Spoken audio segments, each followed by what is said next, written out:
say I'm thankful that the Lord didn't lay on my heart to quote Psalms 119. Our class was Christian ethics, and basically what we first learned was, one of the things Carrie mentioned and it really hit me was it was so easy to look back on people 50, 75 years ago and say, he was a good moral man or something like that. And we learned that ethics do not change, but morals do. Wow.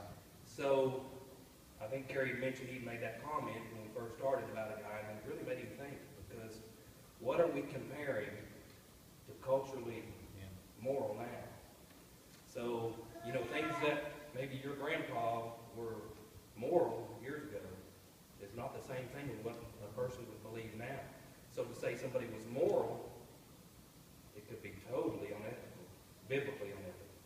So we learned many different things, and but the one thing that what I wanted to get by tonight was we need to be prepared to answer things in a biblically ethical way.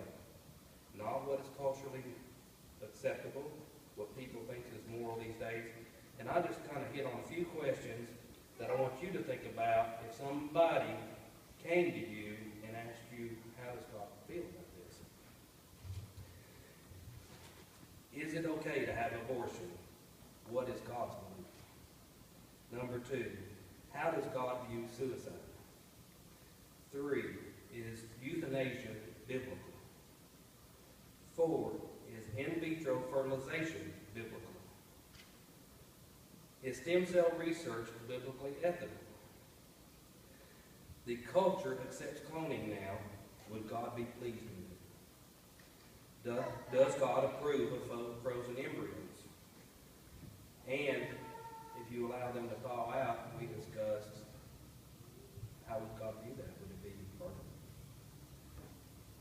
Can you explain the Bible's view on same-sex marriage to a world that says your view is rude, stupid, and uneducated? And what is God's view? Should Christians be involved in politics? And what does the Bible say about it? And actually, that topic came up with my HR director today. And she was a Christian. How does God view war? We got into that. That was a real good topic. There's different kinds of wars.